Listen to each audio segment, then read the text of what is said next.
All right. So thank you very much for joining us tonight. We're learning, sponsored by the Chado family, Leilui Nishmat Tzivya Bat Aaron Halevi, Meher Neshama Gohayin Hayin Gan Eden, learning the laws of Shabbat. Baruch Hashem, incredibly important topic. And it's important to start from the beginning. So as we begin, Baruch Hashem, we already had one shiur introduction to the laws of Shabbat. And we spoke about the idea that all the laws of Shabbat come from the Melechet HaMishkan, from whatever was done to build the Mishkan.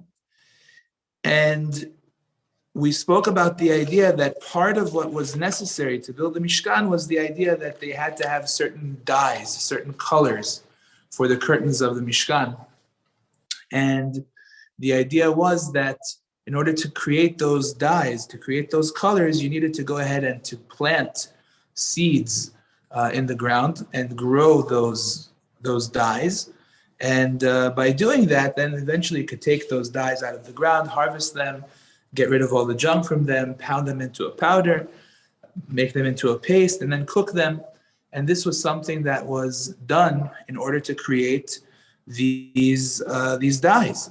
Now, the first step in doing that is when you go ahead and you plant the seeds. Now, the truth of the matter is you first have to prepare the ground, which is the act of plowing. But in the list of the Mishnayot, the first Melacha that is mentioned is the Melacha called Zorea, which is planting. So therefore, being that planting was part of the Melechet HaMishkan, it's part of what was done in the Mishkan in order to create the dyes for the curtains of the Mishkan. So therefore, we on Shabbat are not allowed to plant. So the question now becomes, okay, so what does that mean as far as we're concerned? What is it that we cannot do on Shabbat as far as planting? What does that mean for us? So whenever you cause something to grow, whenever you cause it to grow from the ground, you're aiding the growth of a plant or a tree or anything like that. That is called planting. Any kind of taking care of a tree to help it grow is considered to be planting. So for example, if you literally plant a tree, you take a tree and you plant it in the ground, that's of course a problem. Planting a seed, putting a seed into water to moisten it, to prepare it for planting is a problem.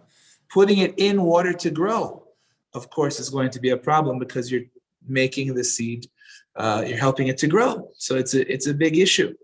But any type of care for the tree, if you prune a tree, that means you take off branches from the tree in order to aid in the growth of the tree. Sometimes that's done. Or you graft a tree. That's also to keep it strong.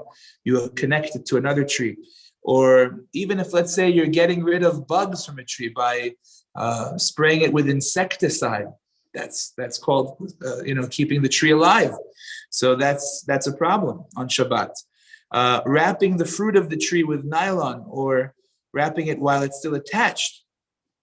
Right? These are things that they help the fruit grow. So these are all problems on Shabbat. A very interesting point is made in the Shulchan Aruch.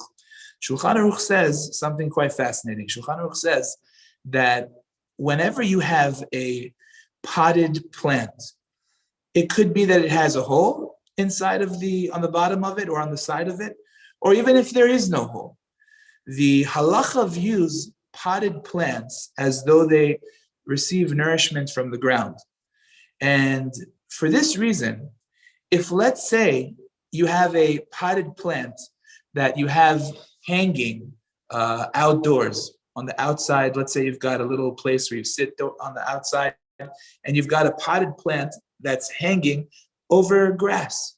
So the halacha says, very interesting, you're not allowed to take that potted plant on Shabbat and put it down onto the ground, because the halacha views these potted plants as though they are nourishing, they're receiving their nourishment from the ground. And when you bring it closer to the ground, you're actually increasing the level of nourishment that it receives. So that's a problem on Shabbat. And vice versa is also true, says the Shulchan Aruch. If let's say a person goes ahead and takes a pot that's on the ground, a potted plant, and lifts it off the ground and puts it on a higher level, so now you're removing the nourishment that it's receiving, and it's almost like a form of detaching, even though it's already technically detached in its own separate plant, in its own separate pot. So this is a very interesting halacha, that the halacha views these potted plants as if they are kind of attached to the ground already. Okay, so this is a very interesting idea of planting on Shabbat. You wouldn't think that's called planting, but it is in a certain respect. Okay, if we have any questions before we move on, welcome to ask. We're good? Okay. Okay, excellent. Great. Actually, no. You have a question? Yeah. So let's say it's like not on soil, it's on cement. Mm-hmm. Is it still a problem? Let's say that it's on soil. It's not on soil, it's on cement. Yeah. So if it's on cement, it's much less of an issue, because to begin with, it's on cement. It's not going directly from the ground. Yeah. So that would not be a problem. But I'm talking about when it's hanging over the soil or something like that. Okay, great. All right. So now, like we said, anything that causes it to grow, that causes a seed to grow, that causes a tree to grow, anything that causes a plant to grow is a problem. So over here, there are a number of considerations we need to take when we are outdoors on Shabbat that sometimes we wouldn't think about otherwise. Let's say a family wants to have a picnic on the grass on Shabbat. So it's technically nothing wrong. You want to go and eat outside, that's okay. But the problem is, if they want to wash Netilat Yadayim, so they might just find themselves going and taking a cup and washing over the grass. You can't do that on Shabbat. The reason is because when the water falls down, the water is something that helps the grass to grow. And that's considered to be the Melacha of Zorea. So that's a problem. So you're not allowed to wash Netilat Yadayim over the grass, or for that matter, my machronim. I can't tell you how many times you see events outdoors and you see people, that are setting up and cleaning up, and there's an extra cup of water that somebody didn't finish, and the guy goes, right onto the grass. That's a big problem. He's spilling it out onto the grass. That's a real issue. Okay, fine. So that's important to watch out for as well. Of course, needless to say, we're not allowed to water any plants or any trees. Sometimes people have trees that are very important to them. They're there for privacy. They want to make sure that the tree doesn't die, and they don't want the tree that they just spent. Sometimes these trees could cost a lot of money. It could be $10,000, $15,000, $20,000 they invested in these trees. So chas v'chalila, to water the tree on Shabbat, although it is at risk of dying, but on Shabbat there's no heter to wash any, or to water any kind of tree or potted plant for that matter on Shabbat as well. Okay, now the Rama writes very interestingly that it's preferable not to drink any kind of any water outside, or any beverage that could cause plants to grow. Included in that, the Mishnah Berurah holds is beer as well, because that could also cause plants to grow. Or he says mei dvash, which is some kind of like a honey type of a drink, which is also heavily water-based, so that could cause plants to grow. So somebody, says the Rama, who's outdoors should not be drinking these things outside. Why? Because if he spills it by mistake, then it's going to go onto the ground. It's going to cause the grass to grow. So that's going to be a problem. So the strict letter of the law does not require this. The Rama says, Tov la'achmir. It's good to be strict about it. The reason that it's not required by the strict letter of the law is because at the end of the day, I don't have in mind to cause anything to grow over here. And it's not even necessarily so that it's going to happen. As we will learn, B'ezrat Hashem, there's a very important rule called Secretia. First, we have to talk about davar she'eino mitkaven. This is one of the key elements of the laws of Shabbat. We'll just very briefly mention it. The idea is that on Shabbat, just like the labor of the Mishkan, to construct the Mishkan, you had to think ahead of time. You had to premeditate the labor that you wanted to do, and you had to then execute it. So when it comes to the laws of Shabbat, the same is true. You have to intend to do what you want to do, and then execute it. And that's when it's considered to be a labor that is a problem. The person who by mistake did a labor, meaning, let's say that somebody drags, like we spoke about last time, he drags a chair across the backyard, the grass, and he digs a furrow. So if it was not necessarily so that was going to happen, because it's not that big of a chair, it's not that big of a table, it wasn't something that would necessarily cause this to happen. So we say that it's permissible because that's not the way they did the labor in the Mishkan. In the Mishkan, when they wanted to dig furrows, they went and they intentionally dug furrows. They dug holes in the ground to plant seeds. Over here, this person is not doing that. This person is going ahead and dragging a chair. And it might result in a furrow in the ground. It might result in a hole in the ground, but it also might not. In that case, the halacha says that's called davar she'eino mitkaven. And davar she'eino mitkaven, which means something that he does not have in mind, that is permissible to do. You're allowed to drag a chair, even though you know it might cause a hole in the ground. It might make a furrow in the ground. But because it also might not, therefore it's permissible to do it. When is it forbidden? When it is a secretia, which means that it's certain that it's going to happen. If you know for a fact that this will result in the hole that you're afraid of, you know for a fact this is such a heavy table that there's no question it's going to dig a huge furrow in the ground, that's when we say that it is forbidden for a person to do that on Shabbat. Now over here, the strict letter of the law would have it that there's no problem whatsoever for a person to drink a cup of water on top of while he's standing over the grass. The reason is because even if, not necessarily is he going to spill anything.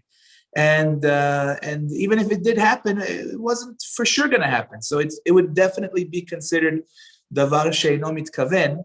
But if it would happen, then it would cause the plants to grow, and therefore the Rama says, listen, still it's better to be machmir, better to stay away from going ahead and drinking water or any kind of beverage that could cause the grass or any kind of plant to grow. If it's a beverage that cannot, let's say wine, for example, cannot cause these things to grow, so therefore you wouldn't have a problem of drinking on top of the grass. By the way, some poskim say that this is only when you're drinking, like standing on top of the grass. But let's say you're by a table, let's say you have a sukkah, and you're eating in the sukkah, which is on the grass, and you're eating by a table, then this whole halacha won't apply, because if it would spill, it would most likely spill first on the table. And then, it would result eventually in it spilling on the grass, which already is a different concept called grama, which means indirect. Okay, so therefore, when you have a table, it's much more lenient. There's no real concern. Okay, now, liquor also is the kind of thing that will not cause anything to grow. Another point that comes up when it comes to Zorea, the act of planting, is the idea that sometimes a person, without realizing it, could actually plant something without realizing that they're planting. For example, somebody's eating an apple outdoors, and he lives in a place where it's very possible that if you plant an apple seed, an apple tree will grow. This guy finishes eating the apple, and he takes the last bite, and he throws the apple core on the ground, just throws it on the ground. So without realizing it, that apple core may eventually, the seeds may decompose and rot in the ground, and it might bring forth an apple tree. Or if the person's eating a tomato, or it was a rotten tomato, and the tomatoes still have seeds inside, just throw it onto the ground. That's a problem on Shabbat, because what you're doing is you may have just planted a seed. Now, it's very true that there are some circumstances where there's really no concern that you're planting. For example, if let's say it's a kind of place that people will step on, they walk on all over this, there's no way anything is going to grow over here, so there's nothing to worry about. Or let's say that you're leaving it somewhere where there are lots of animals that are going to eat it. For example, you threw some seeds into a chicken coop. You know that it's not getting planted in the ground. They're going to eat it all up.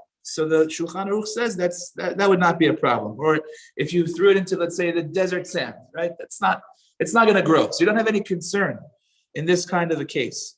But if it's a type of fruit that could indeed grow in this location, so then according to some, without realizing it, this person just did Melechet Zorea. They just planted on Shabbat, which is a big problem. So what do? So some poskim say it's too late. You planted, that's it, it's done. The act is finished. It might not happen now, but this is how you plant. Planting never happens now. And what you did is the act of planting, and it's too late. Others argue and say, no, that's incorrect. Pick up the seed, pick up the apple core, and remove it so that it shouldn't happen.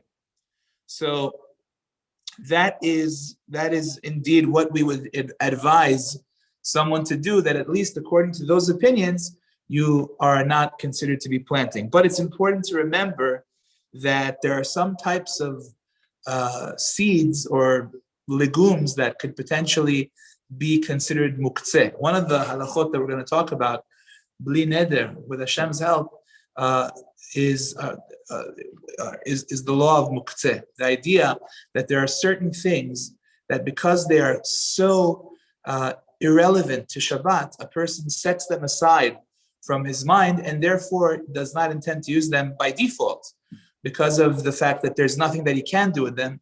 And the rabbi said those are types of things that you're not allowed to move on Shabbat. So for example, if let's say you had a raw bean is considered muktzeh on Shabbat because there's nothing really to do with it.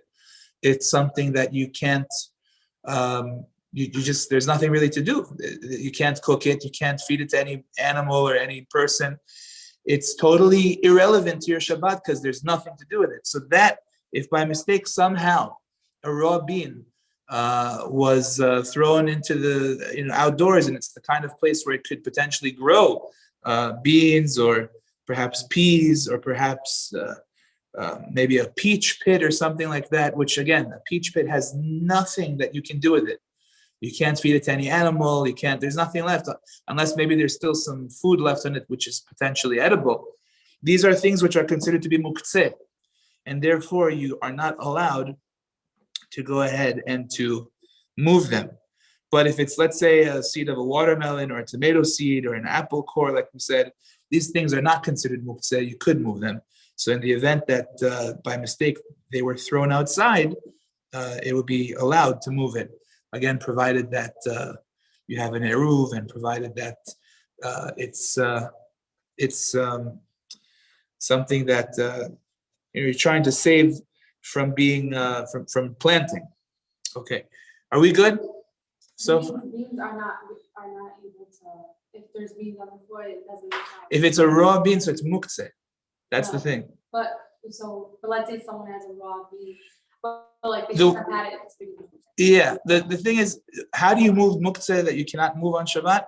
So that we do with, let's say, with a body part, like with an elbow, with with your foot, something like that. Technically, that way you would be able to move it. But other than that, really, you shouldn't move it. Think about the bean. Let's say there's something like that. Can someone pick it up with let's say like a folder, like from underneath and pick it up? So that's a great question. Can you, in other words, you're asking in terms of muktzeh, can you move something with, let's say, a folder or with something like an extension of your? So better not to. Better to do it with your foot or with your elbow or some kind of body part like that. That's a good question, though. We'll bli neder. We'll get into the details of muktzeh when we get there. Sometimes a mom or a dad finds themselves in a situation. Let's say they have a son or a daughter. They really have to go. They're outdoors and they need to go. Let's say on the grass. Number one, is it permissible or not? So the Shulchan Aruch rules that indeed it is permitted to go, number one, on the grass. The reason is because, again, this will not cause the grass to grow, and therefore it's not a problem.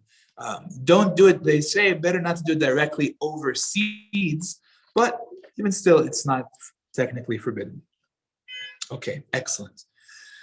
Okay, no questions, we're good? Fantastic. Let's move on. Now,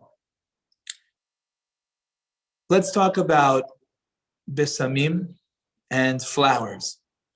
So, is a person allowed to take, let's say, hadassim? Hadassim are, as we know, the myrtle branches. They have a beautiful smell. Is one allowed to take hadassim and place them in water on Shabbat?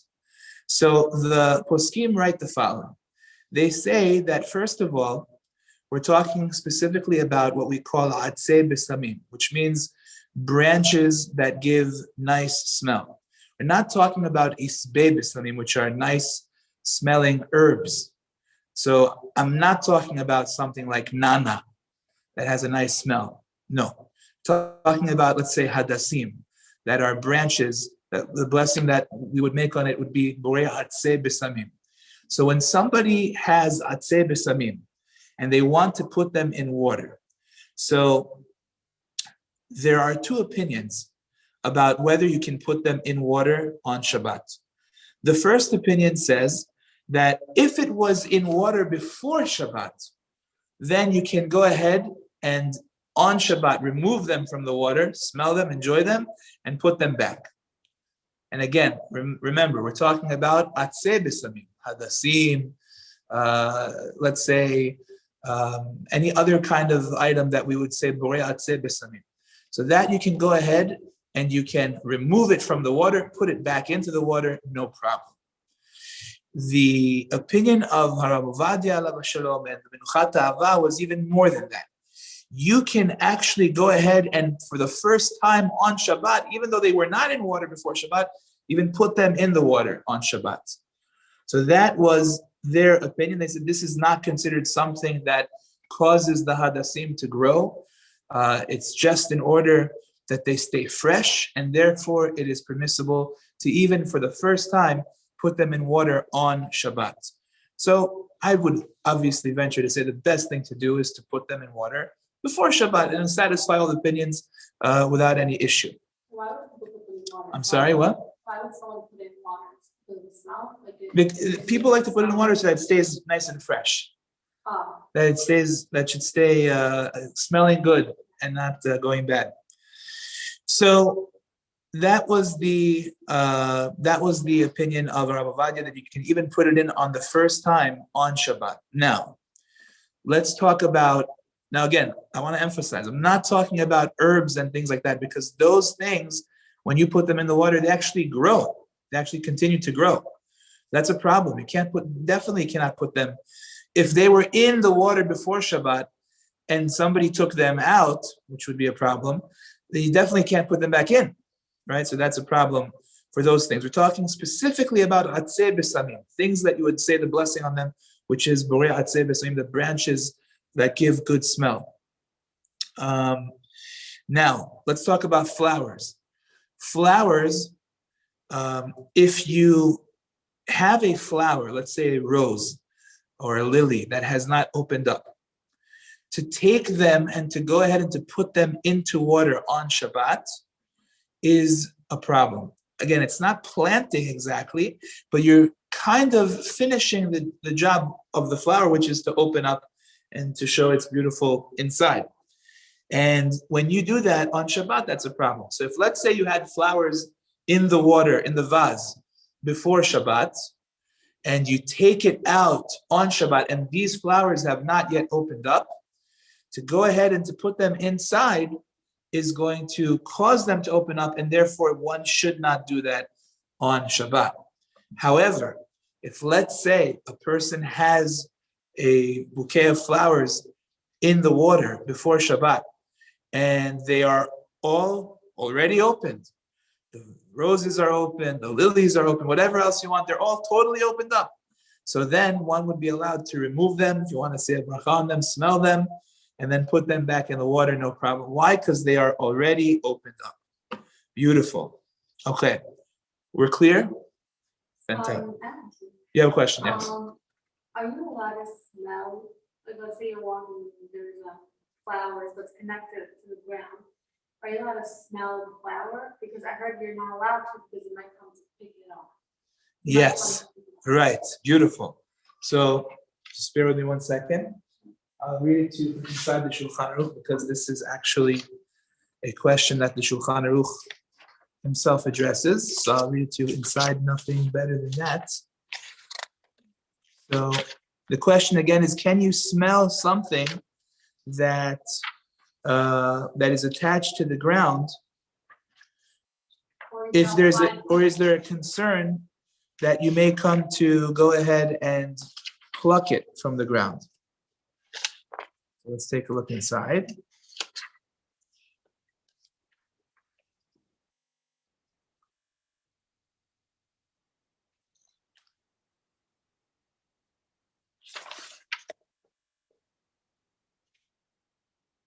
Okay, so Shulchan Aruch says the following in Siman Shin Lamed Vav Sif Yud. Hadas mechubar, if you have a hadas, which means, like we said, a myrtle branch that is attached to the ground, that is mutar le'ariach bo. You're allowed to smell it. Now, the reason that you're allowed to smell it is because you don't eat hadasim. You don't eat myrtle branches. Aval etrog v'tapuach, but let's say you have a nice smelling etrog, a citron, v'tapuach, or an apple that smells good. V'chol davar hara'ui la'achila, anything that is able to be eaten, asur le'ariach bo b'mechubar. You're not allowed to smell it when it's attached. Why? Because you might come to pluck it. So the difference is between when you have something that is non-edible, which that you are allowed to smell, we're not afraid you're going to take it off of the branch, versus something which is edible that you're not allowed to smell. So flowers, like roses or flowers, like you can smell. Correct. Right, exactly. Because we're not afraid you're going to take it off of the out of the ground because it's not something that you're going to eat. Okay. That's something that you could do even while it's attached. I'm still smelling it. Okay, very good. I'm smelling it while it's still attached to the ground. Okay, so that's very important as well. Now, similarly, a lulav that is in the water before Yom Tov, if a person wants to go ahead and put it back on Yom Tov, he would be permitted to go ahead and to return it because of the fact that, like we said, it's not causing it to grow, and you don't have this problem. By the lulav before Yom Tov, you would be allowed to return it into the water. Okay, now, very interesting case that comes up. Let's say that it rained. This comes up on Sukkot. This comes up with outdoor furniture or toys left outside. Often enough, a person will go outside after it rained and he'll see that the outdoor furniture has little puddles of water on it. So without thinking twice, they'll simply take it and just spill everything onto the ground. The question is it permitted to do that or not?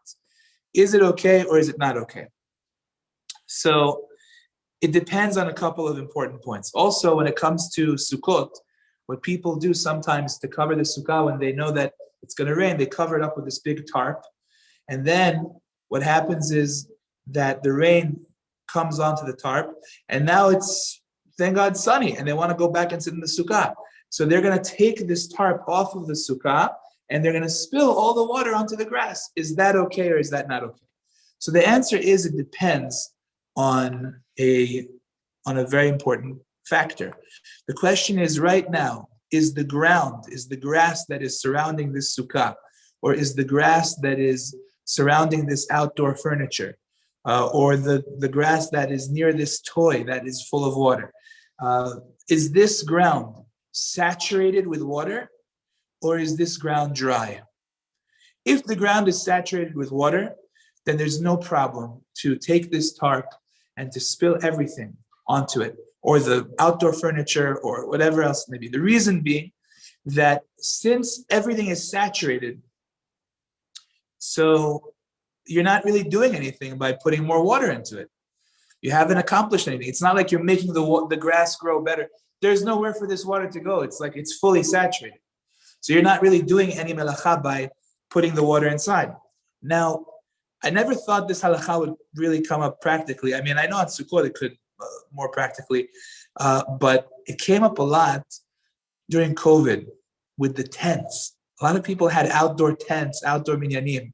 And what happened is, especially not like the real professional tents that are very tight, but like the cheaper types of tents, what happens is that you have a lot of water coming in, and then it just kind of sits in a certain area, and people are afraid that it's going to cause the whole tent to cave in. So the first natural instinct is to just push all the water out, and it falls down onto the ground. The question is, can you do that? The answer is, if it just poured, it was pouring rain before, the water is saturated, yeah, there's no problem. There's no problem to do that because you haven't done anything, right? Okay, so that's number one. Now, what if, let's say, to begin with, you don't have a problem. Let's say the area surrounding you is pavement. Okay, so then you don't have any question. That's, of course, okay. What happens if no? The truth is that it rained last night, and we haven't sat in the sukkah since last night, and now it's middle of the day in the following day, and the ground is not saturated. But we haven't been in the sukkah since last night, and there's this huge big puddle on top of the sukkah with the tarp. The question is, can we pour the water out? And the answer would be at that point, no, because now the water, the ground is not saturated, it dried up, and therefore you have a problem to go ahead and put water there. So what can you do? The answer is, what you could do is a very nice idea, which is, I saw this idea brought down in Rabbi Ribiat's book, Lametet Melachot, and he says the following: what you can do is you can take a big maybe tarp, put it on the ground before Shabbat or before Yom Tov.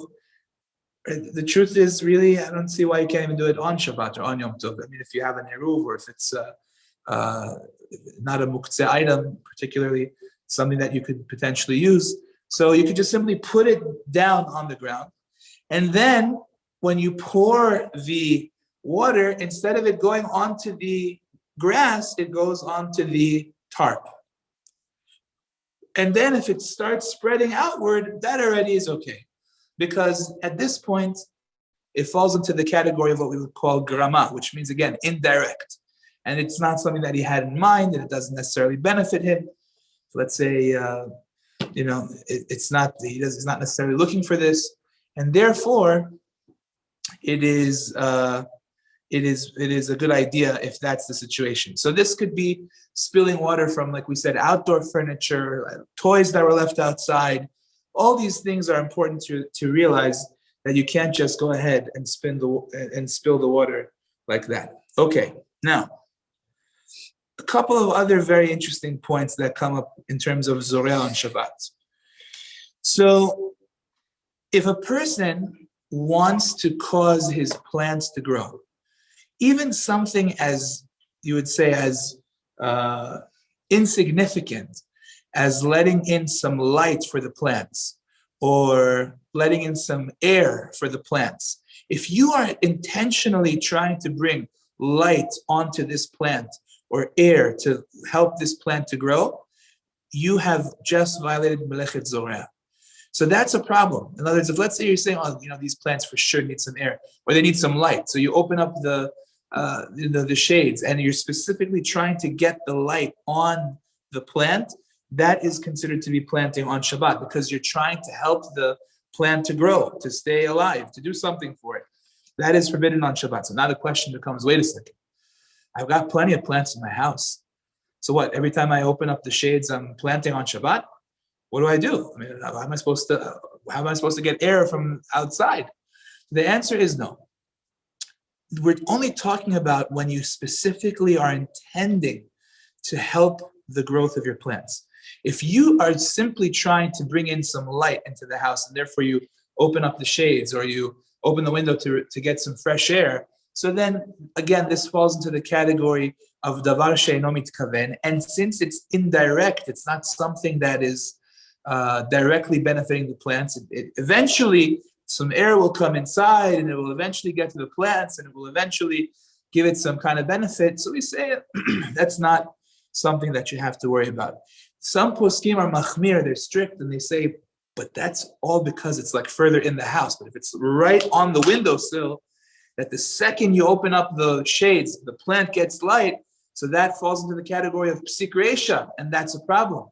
Nevertheless, I saw the Yalkut Yosef was lenient about it, and he says you don't really have what to worry about. If you want to be machmir and leave your plants a little bit further in the house so that we have the additional idea that it's like a grama, that whatever you're doing is indirect, then he says, tavo alav bracha.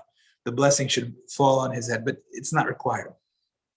Okay, so that is very important as well as far as planting is concerned. Do we have any questions?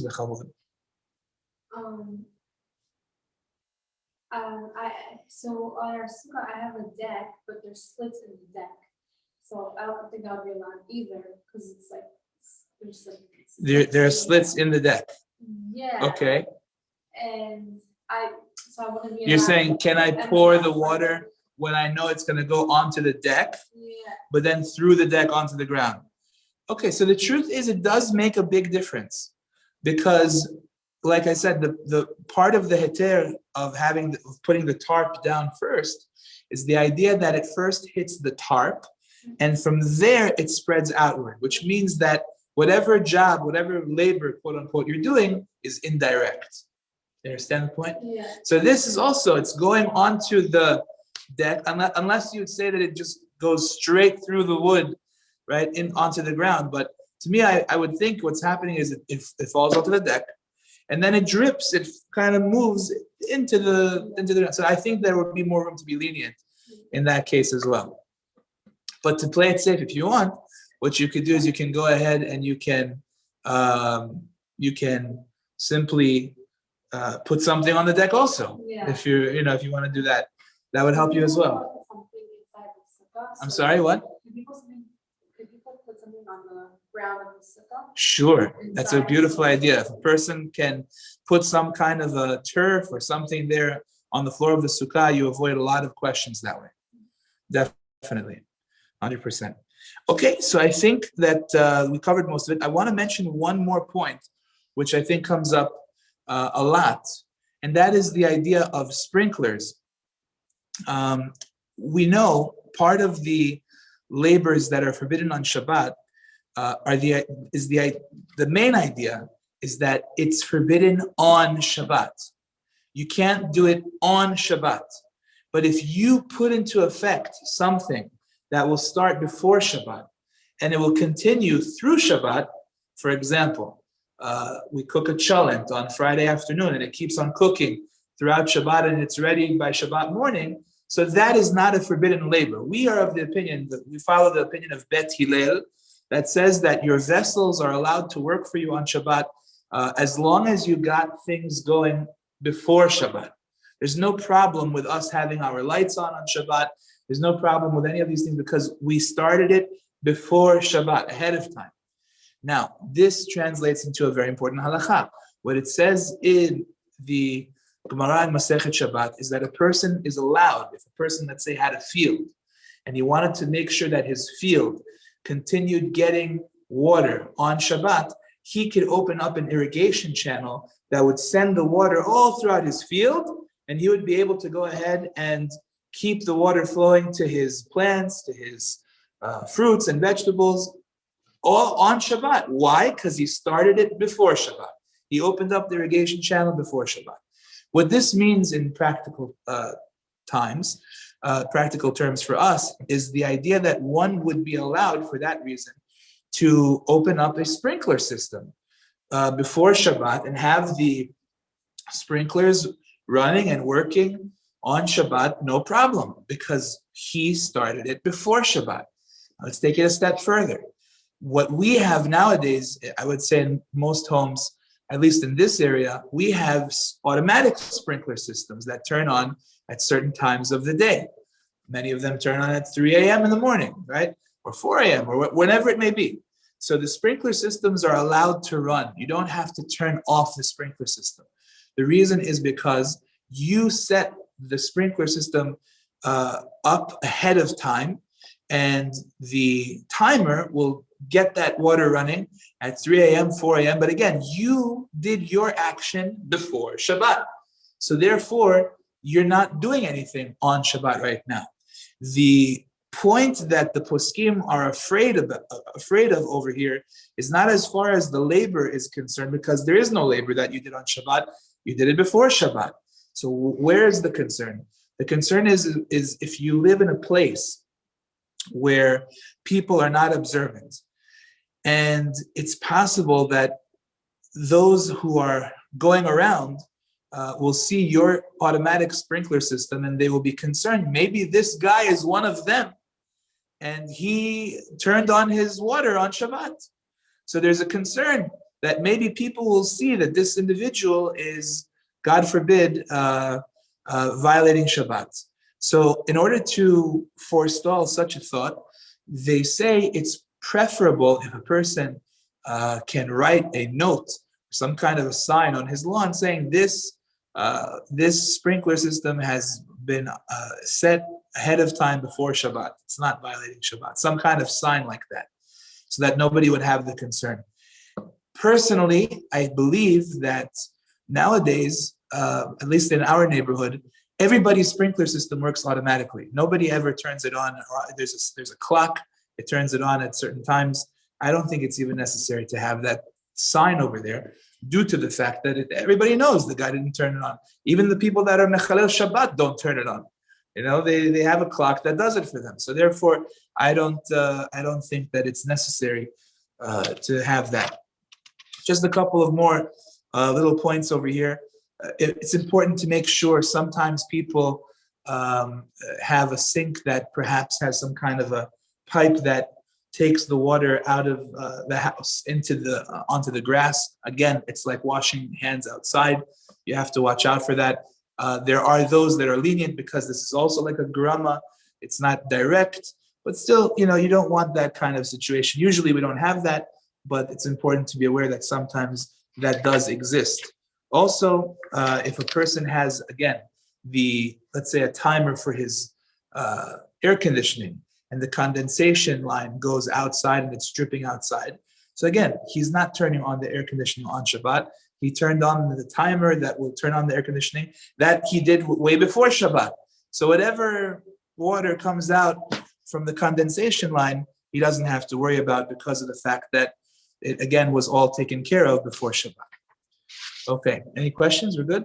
People have sinks in their house that. I'm sorry? Some people have sinks that the water goes straight to the soil. There's a pipe that connects it to. Some apparently this does exist in certain places, but it's not so common in our neighborhood. Right. It doesn't in our area. So, it's just good to know that such a thing does exist. But other than that, I don't think you have to worry about it. Okay. If we don't have any more questions, I think we're good, unless maybe some people on Zoom have questions. Okay, if we don't have any more questions, I think we can call it a night. Thank you very much for joining us. Bli Neder, we want to continue hopefully in 2 weeks, if Hashem permits us, B'ezrat Hashem, and God willing, we will take it from there. Okay, thank you everybody for joining. Have a good night. Kol Tuv. B'atzlacha.